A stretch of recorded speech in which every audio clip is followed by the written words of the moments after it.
Hi friend, welcome back to another baking roundup. I always say this and I truly mean this. I cannot believe another month has passed. Like the fact that we're already in October, we're getting to the cozy, not spooky, I don't really do spooky, but like, you know, that kind of like fun, cozy vibe of fall. I am just so confused on how that happened. I'm not gonna lie, like it feels like September was just yesterday, and I guess in a way it was because it's not that far into October yet, but I almost feel like this has been a long time coming. I've felt the cozy vibes a lot sooner this year. I think just because I'm able to start hosting and doing things in my house, I'm starting to like get into that and almost preemptively get in the mood. Also, I've been baking, as you saw, some different ideas that I was thinking about for the month of October and fall overall, as you would have seen. Obviously, we're in a different location.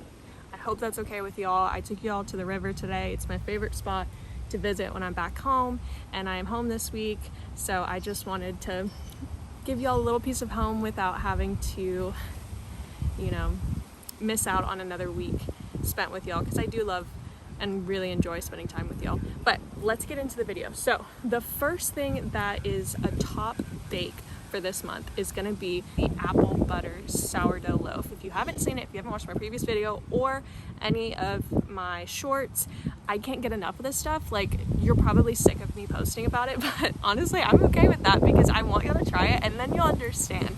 It is like the perfect cozy vibe. I can't even describe anything other than it's just the perfect fall bake, and it's so stinking good, y'all. Like, I made this and I was like, this is it, this is the best I'll ever do. Not really, but I was like, I think I've cracked the code. This is the best sourdough loaf I've ever made, and I've made the original, I've made the cheddar jalapeno, you've seen cinnamon raisin, you've seen all the things, and the blueberry lemon, and they're all good in their own right, but this one takes the freaking cake, dude. Like, it literally is the best thing I've made, and I have been making it nonstop, not only for me but also for all of my customers. Like, I think I went through 4 this week and I still have more when I come back. So it's just one of those that it really is that good. It's nice and gooey, but it's warm enough to where you just get that cozy vibe. Like, I know I keep saying the word cozy, but I can't describe it any other way. That's exactly what it feels and tastes like. It is so good. I did end up merging 2 flavors together, so you would have seen in my last video. If you haven't seen it already, I'll link it at the top. But I merged 2 recipes together, and I think that was the best idea I've ever had. I was literally thinking in my room, okay, what are some fall flavors I can do this year? I haven't ever tried fall flavors before, but I'm very excited that now I live in a place, well, normally I live in a place where I can experience seasons. Here in Florida, we don't really have seasons, so I'm really leaning into that this year for sure, especially now that I can bake things with it as well. So I was like, what is fall? And then I was like, what describes fall? What would be best for fall? I was literally just Googling all things fall, and I got somewhere with Google. Obviously, I'm not a good Googler. You would think for someone with a journalism major, I'd be really good with Google, but I'm not. I think I ask the wrong questions and I get very weird, strange answers. My search history is probably crazy, honestly, because I'm asking 16 variations of the same question. But anyway, I was like, okay, Gabby, what are we thinking when we think fall? And I'm thinking apples, I'm thinking apple picking, I'm thinking of pumpkin patches, I'm thinking of leaves falling, I'm thinking of spice, I'm thinking of cinnamon, I'm thinking of all the things that you would normally pair or think of when you're thinking of fall. And I was like, okay, how can I make that into something tangible? And so I was like, okay, apples, let's start there, because pumpkin's great, don't get me wrong, I do love a good pumpkin, but when I'm thinking about like eating pumpkin, I don't know, it doesn't sound as good. I didn't want an entire loaf of pumpkin, and I've been sent many of sourdough loaves about pumpkin swirl, and I think I'll definitely have to try it just to try it, but I didn't want that to really be my staple. I want it to be a little bit different. I know there's a lot of gals who are doing sourdough, and I'm so for it, and I love that for y'all, and I really hope we can all like get together one day and just start baking. That would be amazing. But I just wanted to be different, not because I'm trying to be a different, but like I wanted to try something outside of the normal standard that we usually do, you know? And so I was like, okay, apples, what can I do with apples? Apple cinnamon, that sounds pretty good. And then my husband made some oatmeal in the microwave, and I smelled that sucker for absolute ages, and I was like, okay, brown sugar. I do like a good brown sugar. And then I was like, okay, what if we mix or merge apples with brown sugar? What would that look like? So I'm searching apple brown sugar, apple cinnamon brown sugar, apple anything, and I found one that was apple cinnamon, and then I found a brown sugar recipe. So I was like, okay, let's merge the two, because I think honestly this is gonna be so stinking good. And it was. First try I was like, yep, crack the code, this is amazing, we're gonna do this forever. I never want to stop making this because it's so stinking good.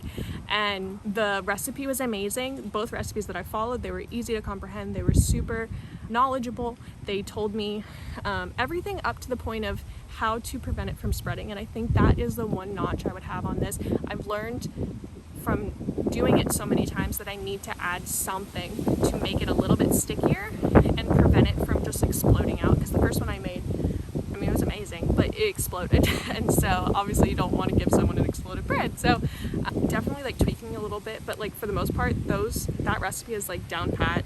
I know every single time I can make something that's good. I did have one mishap, and that was totally on me because I forgot about it and I left it out and it overproofed and it fell and it died, and when I was baking it, it was raw. So obviously don't do that when you're baking your bread, but it was so just like perfect. I was like, is this supposed to be like this? Like, is this normal? I don't know. I was so happy with it, and I honestly think y'all need to try it for sure. Okay, I'm sorry.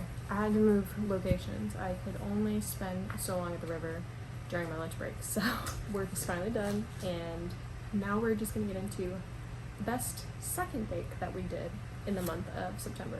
So when we're thinking fall, and we're thinking cozy, and we're thinking warm, and we're thinking snuggly, and we're thinking Pinterest, thinking fuzzy socks, I'm thinking blankets in the little buffalo check, and then I'm also thinking cinnamon rolls. Like, I feel like I see cinnamon rolls literally everywhere because they're just a staple and they're so good. And like I said in my previous video, it's like one of the number one things that we eat are holidays and things like that. So for me, this was a no-brainer, and I tried to piggyback off on what I was thinking in terms of the sourdough loaf, and I was like, okay, brown sugar. There's already brown sugar in there, right? But what if we made it maple brown sugar? Because I'm thinking of leaves. When I think of leaves, I think of the pretty maple leaves. And I was like, why wouldn't brown sugar and maple go together? And then it was reiterated when my husband was eating maple brown sugar oats that morning, and I could not get the smell of it. And I was like, this smells so good. First of all, there needs to be a Bath & Body Works scent for it, because I want my house to smell like that at all times. And two, why could I not make that? There's already brown sugar in there. You already have the cinnamon mixture. Why not throw in a little bit of maple there? So I found a maple brown sugar Pop-Tart recipe, and then I tried to modify it to use with the original cinnamon rolls that I was making, and I think it actually turned out really, really well. The only thing I would alter or change would be, instead of putting maple in the icing, I think it was just way too much maple, just reducing that using the regular vanilla sugar icing that you use. And I'm not talking about like the cream cheese thick icing. I think it needs kind of like that shallow, thinner icing to kind of offset the very strong, powerful maple flavor that you get. So all in all, it was a really good bake. The cinnamon rolls are so good. And my favorite thing about this recipe is that it comes with a YouTube video. If you know me, I'm a visual learner, but I'm also a tactile learner, so I learn by doing. But I don't know what I'm doing if I can't see what I'm doing. So having this alongside, being able to go back and forth, okay, we're on this step, what does that look like? We're on this step, how do I transition? It was really, really good, and I think I would excel even more if there was videos alongside every single recipe. And I know that's not attainable to do so, but I think it would really help people like us who need just a little bit of extra help when it comes to recipes, because sometimes I can read things a different way, and as I've said before, like, I almost need y'all to hold my hand as I'm doing it, because I can interpret things differently, and that can lead me to a different end result and a different bake. So I think it would be super beneficial if that was an option. I know we have cookbooks and I love them, but also video books, is that a thing? I don't think it's a thing, at least not yet. I would love for that to happen. But all in all, that is to say, that was a really good second top bake for this month. Again, I would alter it to remove the maple syrup from the glaze, but as you saw, I used two different recipes, so there's no fault to either creator in that sense. It was just me trying to merge two things together, and that's what I learned going through it. I believe if you made the maple Pop-Tart, then it would be perfect with the maple glaze, because it might not be as strong as if you had a giant cinnamon roll. because something I will say about this recipe, if you use it for the cinnamon rolls, they make ginormous cinnamon rolls, like they are chunkers. And I think it was just too much maple. It was very overpowering. It stayed in my mouth after, and not in a good way, if that makes sense. So I would recommend, if you did make that and you used my mashed up Franken recipe, just to remove the maple syrup at the end. It's not needed, it's not necessary. I also did use 0-calorie maple sugar or maple syrup, so that could also have a play in it. If you use a natural or just a regular maple syrup, it might be different, but as for me, the texture of that maple syrup is really, really good on pancakes, but maybe not so good for ice. Maybe it's not mixing evenly, I don't know. But I would just, next time I make those, remove the maple syrup from the icing, and then I think they'll be perfect. And then something that I kind of touched on, but didn't really like go through because I'd already done it prior, was the Italian cookies. The name is here. I just never want to get it wrong. But they came out so good. I know I say that I make these for y'all, but I honestly think that these baking roundups is almost like a cheat sheet for me, because I'm able to go back and see, okay, why did that not work and what do I think could do better, and then I can follow those steps and make my bakes better. So if you learn anything from these, please take the advice that I'm giving, because you'll never have a bad bake. Well, you'll never have a bad bake. I'm not saying I know everything, but in this case, I knew I missed a step, and I remembered that I missed a step, so I was very, very cautious reading the instructions and making sure I did not miss that piece again. And I did it, and they came out really good. I will say they did not age as well as the last one, and I don't know if that's because I actually did let them rest in the fridge, and that led them to being softer quicker. I don't quite know what the total reasoning or science behind it is, but I will say the other ones lasted a little bit longer long term. I didn't save them the same way that I did last time either, so that could also be something within it. I don't quite know. As far as overall bake, I will say it was so much better, and I'm really glad that I have these videos to look back on, because they are helping. If they're not helping y'all, and I hope they are, but if they're not helping y'all, they're at least helping me. So it was really nice to be able to go back to a bake and just kind of go over it. And I never got like a true answer, but I'm wondering, would y'all want to see me go back and do rebakes? I know I don't do them often, if not rarely, but would that be something interesting, taking baking roundup videos and then rebaking the things with the advice that I gave myself or gave to y'all, however you may see it? Would that be something you would be interested in? I don't know. Let me know in the comments down below, and I will hopefully make that happen if y'all say yes, and I won't if you say no. That's okay. That was my top 3 bakes for the month of September. I think we did really well. That's like at least one a week, you know? Before I had 2, and that was the total of the month. And I think that was because one of them was just an order that I did. So it wasn't even like I was going out and trying things. And that's okay, that's life. It was summer. I'm gonna be proud of what I make regardless, but I'm really happy that I had 3 top bakes of this month. I think that's such an accomplishment, because I feel like a lot of times I have more bottom bakes than I do top bakes, and that's okay too. That's what these are for. But we do have 1 bottom bake for the month of September, and that was the pumpkin muffins. I hate to say that, but they were really bad. They were underbaked, they were sour. Do you remember when I was telling you I was eating something and it was literally like butter was like pulling something out of my teeth, and it was so sour and disgusting? Yeah, that happened again, and I don't know what it is. I know anytime I try to make pastry, whatever you want to call it, where I'm cubing the butter into the flour and I have to mush it and make it into little crumbles, that's where it goes wrong every single time. I've learned that's what happens, and I don't know how to fix it. I don't know how to make it better. I've seen where people use the little I used to know the name of it, now I can't remember, but it almost looks like a grater, but it's kind of U-shaped, and you have a handle on top, and I've seen it for like mashed potatoes, I don't know. But they cut the butter that way and then add it to the flour, and maybe that's what I'm missing? I don't know, but I know that it was awful, and I think also I did a Franken recipe again. I was just feeling like I could do anything after I did the first 2 bakes. Honestly, I felt invincible, and I was severely humbled, and that's okay, by these pumpkin muffins. But I tried 2 without the crumble topping that I used as a copycat from Panera, and those were okay. They were just very dry and very meh, if I'm being honest.